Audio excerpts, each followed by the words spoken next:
আমার ভাগ্নিকে ছোট মনে করে আমি তার সব কাজই নিজের হাতে করে দিতাম। একদিন বাড়িতে কেউ ছিল না, তখন হঠাৎ করে আমার ভাগ্নে তোয়ালে পেঁচিয়ে আমার ঘরে দৌড়ে এলো।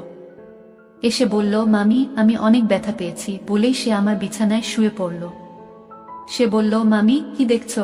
আমি ভাবলাম সত্যিই কিছু ঘটেছে, তাই তার কাছে গেলাম। কিন্তু যখন আমি তাকে দেখতে গেলাম, হঠাৎ করে সে আমাকে তার যে ছেলেটিকে আমি এতদিন নির্দোষ মনে করতাম, সে মুহূর্তের মধ্যেই এমন কিছু ঘটল যা আমি কল্পনাও করিনি। 19 বছর বয়সে আমার বিয়ে হয়। আমি অনেক সুন্দর দেখতে। বাইরে বের হলে সবাই আমার দিকে চেয়ে থাকত।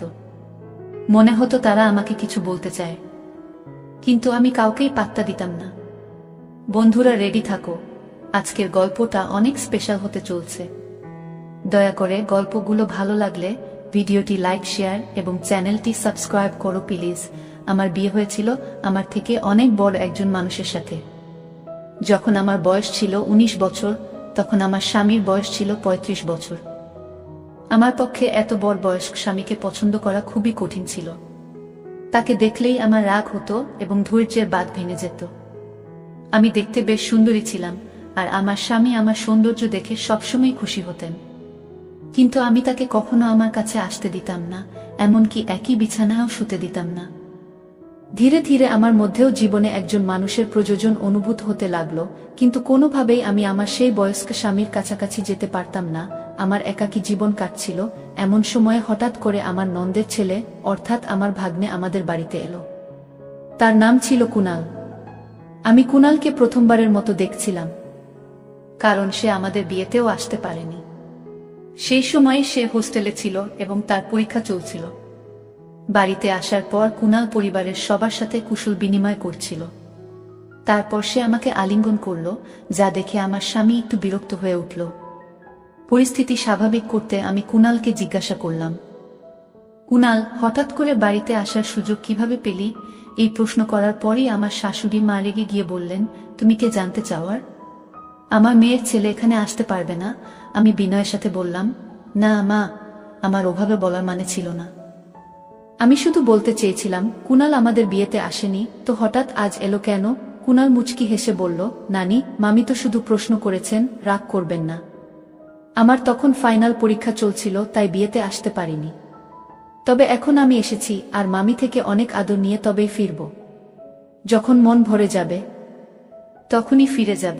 এই কথা শুনে সবাই হেসে উঠল।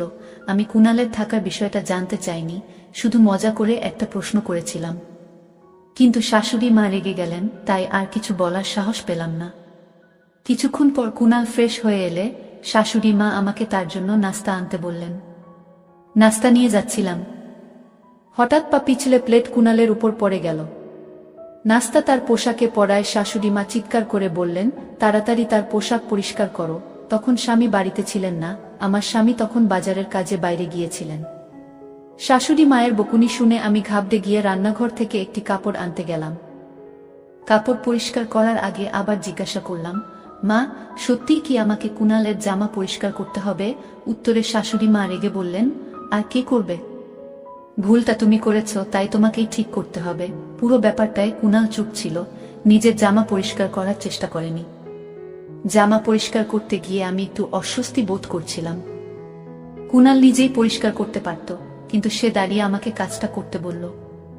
আমার সংকোচ হচ্ছিল, আর সে মিষ্টি চোখে তাকিয়ে বলল, মামি, এখানে এভাবে পরিষ্কার করুন। ধীরে ধীরে নির্দেশনা দিল কিভাবে করতে হবে। ঠিক তখনই আমার স্বামী ফিরে এলেন এবং আমাকে এই কাজ করতে দেখে রেগে বললেন, তুমি এটা কেন করছো? তখন আমি তাকে সব খুলে বললাম, আমি ইচ্ছা করে এটা করছি না, শাশুড়ি মায়ের নির্দেশেই করছি। আমার স্বামীর নাম রাজু। তিনি শাশুড়ি মায়ের দিকে তাকিয়ে বললেন, মা, কুনাল এখন নিজেই, সে আর ছোট্টি নেই যে আমার স্ত্রীর সাথে এভাবে কাজ করানো হবে। যা হয়েছে তা ছিল একটা দুর্ঘটনা। ভবিষ্যতে এমন কোনো কাজ করার চেষ্টা করো না যা একজন পুরুষের কাজ। এই বলে রাজু আমার হাত থেকে কাপড়টা সরিয়ে নিয়ে চলে গেলেন। তিনি যে বাজারের জিনিসপত্র নিয়ে এসেছিলেন তা পাশে রেখেই বেরিয়ে গেলেন। এরপর আমি সেই জিনিসপত্র নিয়ে রান্নাঘরে চলে গেলাম। কুনাল ও আমার পিছু পিছু এলো। নল থেকে হাত ধোয়ার সময় সে আস্তে আস্তে কিছু বলছিল, যেন তার মনের মধ্যে কিছু ভারী কষ্ট জমে আছে। আমি শুনলাম সে বলছিল, এখান থেকে চলে যাব, আমি অবাক হয়ে বললাম, কুনাল, তুমি তো মাত্র কয়েক ঘন্টা আগে এখানে এসেছ। এত তাড়াতাড়ি চলে যাওয়ার কথা ভাবছো কেন? তখন কুনাল বলল, আমি তো বাইরের মানুষ, তাই হয়তো এখানে থাকার কোনো মানেই নেই। মামিও আমাকে হয়তো বাইরের লোক মনে করেন। মায়ের স্নেহ পেতে এসেছিলাম, কিন্তু হয়তো আমার ভাগ্যে তা নেই। এই কথা বলে সে চলে যেতে চাইল। আমি তখন হঠাৎ করেই তার হাত ধরে ফেললাম। হাতটা একটু জোরে টেনে ফেলায় সে আমার একেবারে কাছে চলে এলো। তখন আমি দ্রুত তাকে সরিয়ে দিয়ে বললাম, দুঃখিত, আমি ভুল করে ফেলেছি কুনাল, আমি ভুল করে তোমাকে টেনে এনেছিলাম। বলার পর আমি তাকে বোঝানোর চেষ্টা করলাম, কুনাল, রাজুর কথাগুলোকে মন থেকে নিও না। আসলে আমি আমার স্বামীকে তেমন গুরুত্ব দিই না। সে শুধুমাত্র সম্পত্তির জন্য আমার পেছনে ঘুরে বেড়ায়। তোমার পোশাকে কিছু পড়লেও আমি পরিষ্কার করতাম, যেমনটা তোমার জামাকাপড় পরিষ্কার করেছি। যদি সত্যিই আমার কাছ থেকে আদর স্নেহ পেতে চাও, তবে এখানেই থাকো।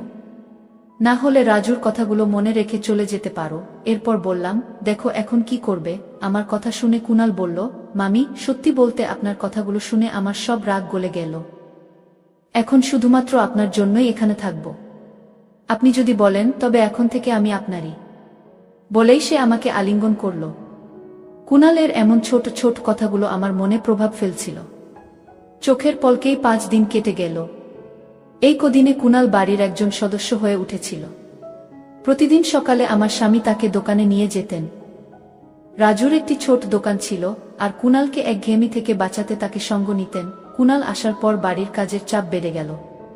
শাশুড়ি মা সারাদিন মন্দিরে থাকায় বাড়ির কাজে সহায়তা করতেন না, আর স্বামীর আয়ও ছিল কম, তাই কাজের লোক রাখা সম্ভব ছিল না।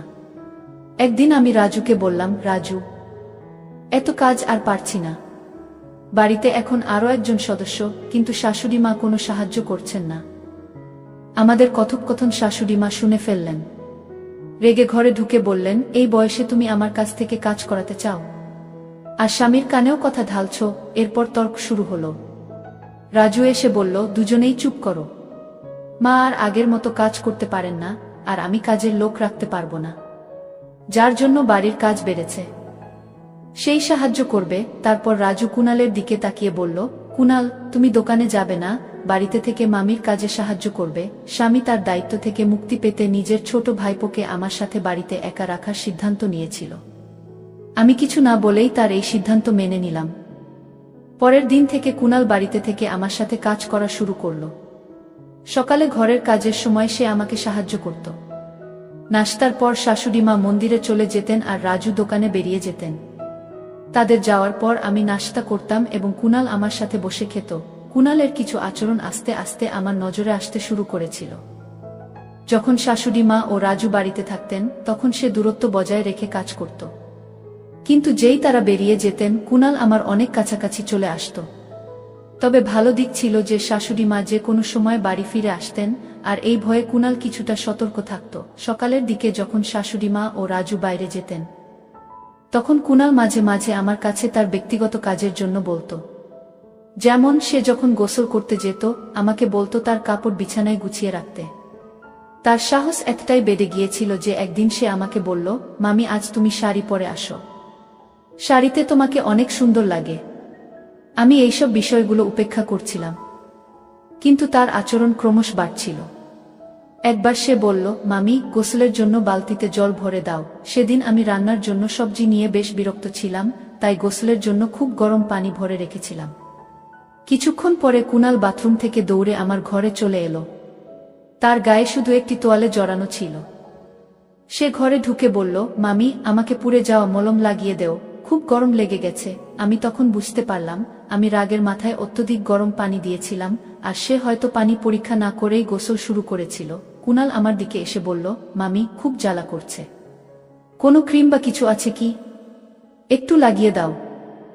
সে তার পা দেখালো যেখানে সে বলছিল পুড়ে গেছে। আমি একটু নার্ভাস হয়ে গেলাম এবং বললাম, আমার ভুল হয়েছে, রাগের মাথায় এমনটা করিনি। আমি কুনালকে বললাম, আমার উচিত ছিল না এত গরম পানি সেখানে রাখা, কিন্তু তুমিও তো আগে দেখে নিতে পারতে পানিটা কতটা গরম। কুনাল হেসে বলল, এসব বাদ দাও, আগে আমার পায়ের দিকে তো দেখো। আমি তখন লজ্জা আর অস্বস্তিতে আস্তে আস্তে তার পায়ের তোয়ালেটা সরাতে লাগলাম। দেখি তার হাঁটুর উপরে কিছুটা জ্বলে গেছে। একজন তরুণ ছেলেকে এভাবে স্পর্শ করতে গিয়ে আমি একটু অস্বস্তিতে পড়ে গেলাম। তোয়ালেটা সরানোর আগে একবার কুনাল এর দিকে তাকালাম। তার চোখের চাহনি দেখে আমি একটু দূরে সরে গেলাম। তারপর বললাম, তুমি মিথ্যে অভিনয় করছো, তাই না? কুনাল বলল, মামি, আমি জানতে চাইছিলাম তুমি রাগ থেকে এটা করেছো নাকি আমার জন্য চিন্তিত ছিলে। আমি তো শুধু তোমার সাথে একটু মজা করছিলাম। তার কথায় আমি রেগে গেলাম। হঠাৎ সে আমার হাত ধরে তার দিকে টেনে নিল আর চোখে চোখ রেখে বলল, মামি, আমি তোমার কাছে কেমন? তার প্রশ্নটা অদ্ভুত লাগলো। আমি বললাম, কুনাল, এটা তুমি কি করছো? আমি তোমার মামি, এটা ভুলে যেও না। আমার হাত ছেড়ে দাও, না হলে আমি তোমার মামার কাছে অভিযোগ করব। কুনালের প্রতিক্রিয়া ছিল, মামা আমাকে এখান থেকে বের করতে পারবেন না। তার এই কথায় আমি আরো অবাক হয়ে গেলাম। এরপর সে আমাকে আরো কাছে টেনে নিল, এতটাই কাছে যে আমি নিজের স্বামীর সাথেও এতটা ঘনিষ্ঠতা কখনো অনুভব করিনি। কুনালের এমন আচরণে আমি কিছুটা দুর্বল হয়ে পড়ছিলাম। ঠিক তখনই বাইরে থেকে শাশুড়ি মা জোরে ডাকলেন, বুমা। সেই মুহূর্তে শাশুড়ি মায়ের কণ্ঠ আমার কাছে আশীর্বাদের মতো শোনাল, কারণ তার ডাকে আমি কুনালের হাত থেকে রেহাই পেলাম। শাশুড়ি মা আসার পর কুনাল আমাকে ছেড়ে কিছুটা দূরে সরে গেল। রাতে আমি মনে মনে সিদ্ধান্ত নিয়েছিলাম যে এই বিষয়ে আমার স্বামী রাজুর সঙ্গে কথা বলবো। শোয়ার আগে রাজু হঠাৎ বলল, তোমার তো এখন কাজের চাপ কিছুটা কমে গেছে, তাই না? কুনাল তো তোমাকে সহায়তা করছে। তাই তো। আমি কিছু বলার আগেই কুনাল আমাদের ঘরে এসে ঢুকল এবং হাসতে হাসতে বলল, মামা, তুমি কেন ছোটদের মতো দুধ খাচ্ছ? আমি মজা করে উত্তর দিলাম, তোমার মামার শরীরে ক্যালসিয়ামের ঘাটতি আছে, তাই দুধ পান করেন। এতে কোনো সমস্যা আছে? এটা আমাদের ব্যক্তিগত বিষয়, তোমার এখানে থাকা জরুরি নয়। এরপর কুনালকে বাইরে যেতে বললাম। আমার এই কথায় আমার স্বামী মুখে হাসি ফুটে উঠল। তারপর আমরা দুজনে ঘুমিয়ে পড়লাম। পরের রাতে আমি যখন রান্নাঘরে দুধের গ্লাস রাখতে যাচ্ছিলাম, তখন হঠাৎ কুনাল আমাকে টেনে তার ঘরে নিয়ে গেল। তার এমন আচরণ দেখে আমি রেগে গিয়ে বললাম, কুনাল, তুমি কি করছো? আমি তোমার মামি, এটা ভুলে যেও না। তুমি যদি 5 সেকেন্ডের মধ্যে আমার হাত না ছাড়ো, তবে আমি চিৎকার করব। কুনাল ঠান্ডা মাথায় বলল, মামি, তুমি মাইক নিয়েও চিৎকার করো, তোমার স্বামী শুনতে পাবে না। কারণ তাকে তুমি এমন দুধ খাইয়ে দিয়েছ যাতে ঘুমের ওষুধ মেশানো। আমি সবকিছু দেখেছি, আর আমার মোবাইলেও সেই ঘটনা রেকর্ড আছে। কুনালের কথাগুলো শুনে আমি হতভম্ব হয়ে গেলাম। তার মোবাইল স্ক্রিনে আমি নিজেকে দেখতে পেলাম, যেখানে দেখা যাচ্ছিল আমি রাজুর দুধের গ্লাস এ ওষুধ মেশাচ্ছি। সে বলল, মামি, একবার ভাবো, যদি মামা এই ভিডিও দেখে ফেলে, তাহলে কি হবে? আমি প্রতিদিন রাজুর দুধের গ্লাস এ চুপিসারে ঘুমের ওষুধ মিশিয়ে দিতাম। কুনাল সেই ঘটনা ভিডিও করে আমাকে ব্ল্যাকমেইল করতে শুরু করলো এবং আমার সাথে ঘনিষ্ঠ হওয়ার চেষ্টা করতে লাগলো। এতটা ধূর্ত হবে তা আমি ভাবতেও পারিনি। তখন আমার কাছে মিষ্টি কথা বলে তাকে শান্ত করা ছাড়া আর কোনো উপায় ছিল না। তাই আমি কুনাল এর কাছে গিয়ে তার গলায় হাত রেখে বললাম, কুনাল, আমি তো শুধু তোমার সাথে মজা করছিলাম। তুমি যখন থেকে এখানে এসেছো, তখন থেকেই তুমি আমার খুব কাছের মানুষ হয়ে গেছো, কিন্তু আমি বলতে পারিনি। আজ সুযোগ পেয়েছি, তাই বলছি। আমি কুনালকে এমনভাবে জড়িয়ে ধরলাম যেন সে আমার কথায় বিশ্বাস করে। কিছুক্ষণ পর বললাম, কুনাল, আমার পেটে হঠাৎ ব্যথা করছে, কাল এসে তোমার সঙ্গে দেখা করব। এই বলে আমি তার ঘর থেকে বেরিয়ে এলাম। পরের দিন থেকে রাজু কুনালকে তার দোকানে নিয়ে যেতে লাগলো। কুনালের উপর আমার একদম বিশ্বাস ছিল না। যদি সে ভুল করে কিছু বলে ফেলে, তবে রাজুর সামনে আমার অবস্থার কি হবে ভাবতেই পারি না। রাজু ও কুনাল দোকানে চলে যাওয়ার কিছুক্ষণ পর আমি দোকানের দিকে গেলাম, যাতে কুনাল এর উপর নজর রাখতে পারি। দোকানে ঢুকে দেখলাম সেখানে কেউ নেই। হঠাৎ সেখানে একটা গোপন ঘর দেখতে পেলাম, যা আমি আগে কখনো দেখিনি। আমি ভিতরে যেতে পারলাম না, কিন্তু সেখানে কারো কথা শোনা যাচ্ছিল। দরজার বাইরে কান পেতে শুনতে লাগলাম। রাজু কুনালকে বলছিল, তুমি কবে এটির চিকিৎসা শেষ করবে? যত তাড়াতাড়ি সম্ভব কাজটা শেষ করে তোমার টাকা নিয়ে এখান থেকে চলে যাও। কোনো মেয়ে আমার স্বামী কাকে এত ভালোবাসে? কিছুই বুঝতে পারছিলাম না। এর মধ্যেই কুনাল বলল, তুমি আমাকে এই মেয়েটার চেহারা দেখাচ্ছ না কেন? একে? কিন্তু রাজু তাকে চুপ থাকতে বলল। আমার সন্দেহ ছিল না যে কুনাল আমার সম্পর্কে কিছু বলেনি। হঠাৎ তাদের বেরিয়ে আসার শব্দ শুনে আমি দ্রুত দোকান থেকে বেরিয়ে বাসায় ফিরে এলাম। তারপর ঠিক করলাম, আজ রাতে রাজুকে ঘুমের ওষুধ না দিয়ে কুনাল এর ঘরে যাব এবং কুনাল এর বিরুদ্ধে মিথ্যে অভিযোগ তুলে রাজুর সামনে তাকে একেবারে ফাঁসিয়ে দেব, যাতে সে কুনালকে চিরদিনের জন্য বাড়ি থেকে বের করে দেয়। সন্ধ্যায় যখন রাজু বাড়ি ফিরল, আমি তাকে শাশুড়ির ঘরে যেতে দেখলাম। তার মুখে চিন্তার ছাপ ছিল। সে ঘরে ঢোকার পর আমি দরজার পাশে কান পেতে দাঁড়ালাম। রাজু শাশুড়িকে বলছিল, মা তুমি সারাদিন এত ফোন কেন করছিলে? এমন কি ঘটেছে? শাশুড়ি বললেন, এটা ভূমিকম্পের মতোই বড় একটা ঘটনা। তোমার বিয়ের 1 মাস হতে চলল, এখনো কোনো সুখবর পাওয়া যাচ্ছে না। তুমি কি ঠিক আছো নাকি? সন্ধ্যার পর শাশুড়ি আমাকে কিছু বলতে যাচ্ছিলেন, হঠাৎ পেছন থেকে কুনাল ডেকে উঠল, মামি। কুনালের কথা শুনে শাশুড়ি চুপ হয়ে গেলেন। তার মনে হয়েছিল যে আমি বাইরে আছি। আমি তার কথার প্রতিক্রিয়া না দেখিয়ে সরাসরি রান্নাঘরের দিকে চলে গেলাম।